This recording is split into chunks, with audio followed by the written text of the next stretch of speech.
Olá a todos, meu nome é Rafael de Moura Teixeira, sou aluno de graduação de Biologia, licenciatura em Ciências Biológicas pela Universidade de Brasília, UNB, e estou fazendo esse material, esse vídeo aqui, como parte da graduação dentro da disciplina Biologia Molecular com o professor Fernando Forte de Valência. O tema da minha apresentação são os tardígrados e a transferência horizontal de genes. Tardígrados são pequenos seres microscópicos e que foi feito o sequenciamento de DNA deles por pesquisadores americanos da Academia Nacional de Ciências dos Estados Unidos. E quando eles terminaram esse sequenciamento, notícia fresquinha agora de 23 de novembro de 2015, eles descobriram que 17,5% do material genético deles era oriundo de outros seres, material de DNA exógeno, sendo oriundo de micro-organismos, de bactérias, de plantas e outros animais. Esse número, em geral, a gente encontra em outros organismos, outros animais, até 1% de material de DNA exógeno, que normalmente essa transferência é feita de forma vertical, né, dos genes de descendência de pai para filho, né, de forma hereditária, mas essa forma de troca de material genética, depois dessa descoberta, com certeza vai abrir novos campos para novas pesquisas, e a gente vai ver as implicações para a biologia molecular e para a genética nesse vídeo. Os tardígrados são esses pequenos animais microscópicos. Eles estão dentro do reino Animalia, no seu próprio filo tardígrada. Estão mais relacionados aos artrópodes, né? Foram descritos pela primeira vez em 1773. E eles são surpreendentes porque eles podem ser encontrados nas mais diferentes tipos de ambientes, em extremos de temperatura, pressão, radiação, em condições que nenhum outro organismo consegue sobreviver. Muita gente diz que se tiver uma guerra nuclear, alguma coisa aqui que aconteça no nosso planeta, os únicos seres que vão sobreviver vão ser as bactérias, os escorpiões e as baratas. Mas eu acho que nossos amigos aqui, os tardígrados, eles davam vantagem em muitas coisas. A primeira coisa que a gente vai falar a respeito disso é a amplitude de ambientes que eles podem viver. Para começar, em relação à temperatura, nossos amigos aqui, vou trocar até coisa para mostrar, eles podem viver alguns minutos a temperatura de 151 graus centígrados.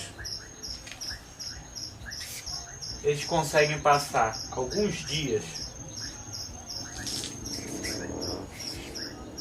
a temperatura de menos 200 graus centígrados. E eles conseguem passar alguns minutos, né? Alguns minutos em menos 272 graus centígrados. Gente, isso é quase o zero absoluto, né? Outra coisa que eles conseguem responder muito bem: pressão.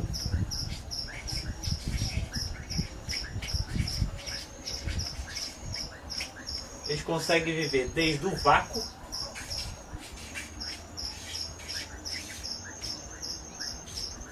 até pressões que vão a 1200 atmosferas. Isso é uma pressão absurda, muitas vezes o que você encontra nas fossas abissais no fundo do mar. Em relação à umidade e desidratação, talvez até um dos motivos como eles conseguem sobreviver, né? Esses animais eles conseguem viver 10 anos sem água. 10 anos sem água. Um estado que é chamado de estado criptobiótico. Esses animais eles conseguem reduzir a umidade do corpo, a água do corpo, que vai de 85% para 3%. Com isso, eles conseguem ficar muitos anos congelados e na hora que o gelo, que a água congela, ela se expande. Mas ele conseguindo manter essa umidade muito baixa no corpo, essa taxa de água muito baixa no corpo, eles conseguem sobreviver ao congelamento e voltar tranquilamente depois de algum tempo, né? Em relação à radiação,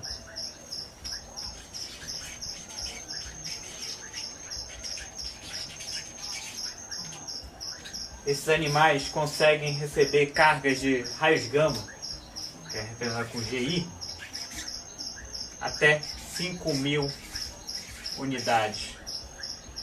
Só para ter noção, um ser humano morreria com 5 GI.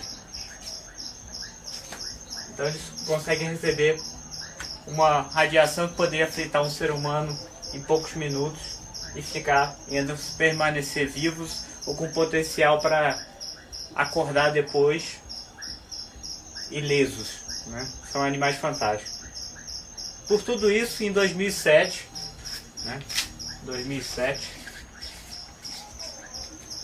o pessoal decidiu mandar esses animais para o espaço. Em 2007, o pessoal manda esse nosso amigo aí, o tardígrado, para o espaço e coloca ele no vácuo.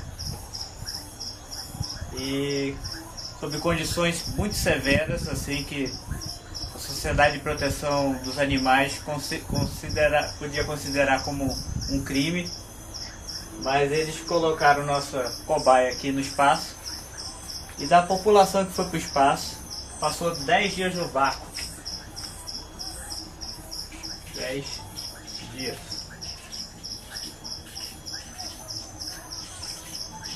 Temperaturas severas, com todos aqueles problemas de viver no espaço. E dessa população que passou 10 dias no espaço, 1/3 da população voltou viva. Sobreviveu. Não só sobreviveu, como 10% dessa população, 10%, se reproduziram.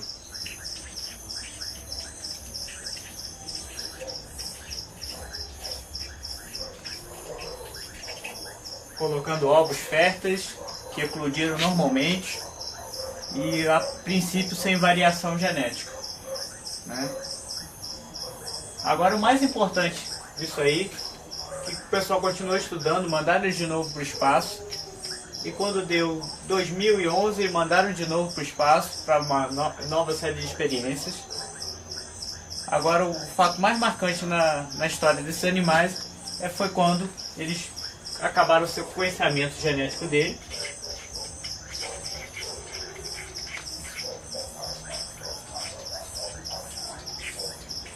O DNA dele. Onde descobriram que 17,5% do DNA dele era exógeno.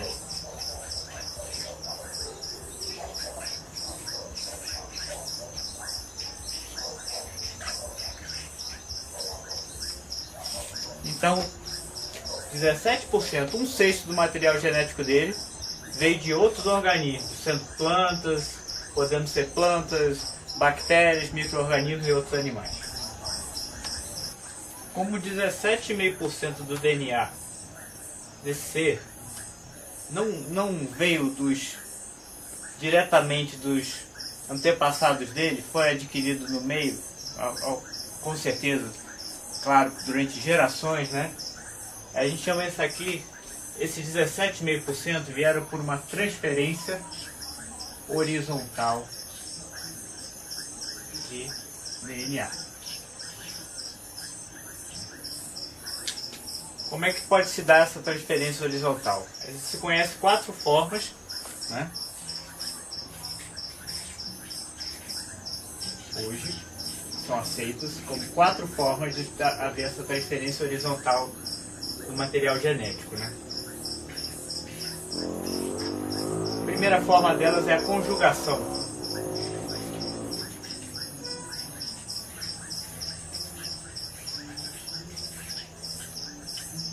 Ela ocorre quando existe uma troca, né, entre bactérias de material genético. E esse material, né, normalmente é a forma básica de reprodução sexuada em bactérias, onde há troca genética delas e cada uma pode pegar um pedaço da outra e adquirir essas características, né? A outra é a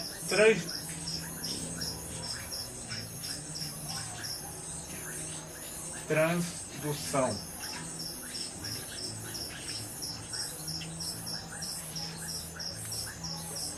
Onde uma bactéria vai passar esse material genético para outra através de um vírus, né? A outra é a transformação.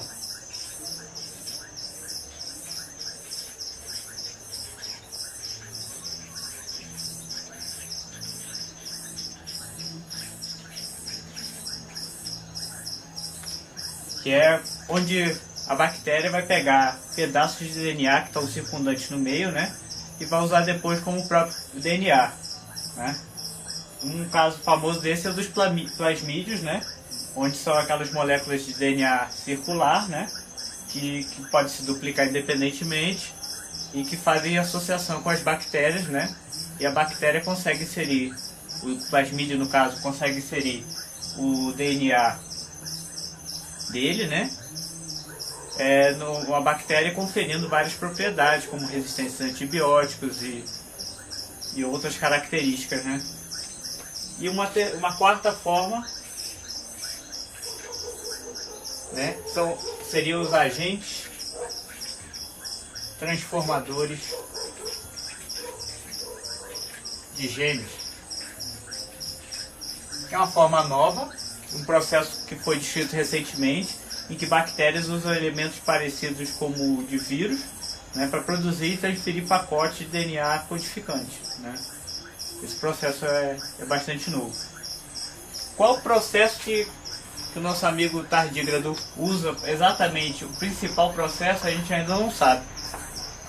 Mas com certeza, descobrindo como é que esse material genético entrou dentro do organismo e foi bem aceito pelo organismo dele e provavelmente confere essas características de sobreviver em ambientes inóspitos, a temperaturas muito altas, a temperaturas muito baixas, a pressões diferentes. Provavelmente ele herdou essas características de outros corpos, né? outros seres, né? E conseguiu colocar isso dentro do DNA. As implicações para essa descoberta desse número tão alto aqui, né, são muitas, né?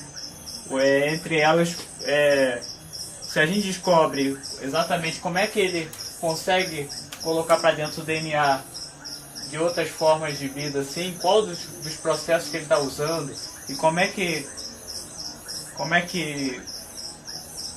ele assimila esse material genético, a gente com certeza vai poder melhorar muito a engenharia genética, né, com organismos geneticamente modificados, né? A gente vai poder também trabalhar, melhorar muito a medicina com o surgimento de novas drogas, né, na medicina. E também a gente consegue estabelecer esse sequenciamento do DNA dele e descobre que tipo de organismos, que tipo de bactérias conseguiram enxertar o material genético dele dentro do sequenciamento do tardígrado. A gente também pode tentar achar esses mesmos organismos no nosso DNA, porque é sabido que a gente deve ter em torno de 100 genes oriundos de bactérias, no nosso corpo, no corpo humano, né? E se a gente consegue fazer um paralelo entre eles, esses estudos, né? Pode descobrir sequências de genes que já são mais suscetíveis a certas doenças e a gente pode tratar diretamente esses genes. Então o campo, essa descoberta dos 17,5% aqui de material genético exógeno realmente abre mais caminho para mais perguntas do que para respostas, né? Mas com certeza o financiamento, né? E o tempo despendido, né? Financiamento para o estudo de como é que acontece esse processo de DNA exógeno entrar no corpo de um animal, realmente vai abrir novos caminhos para a biologia molecular e para a genética.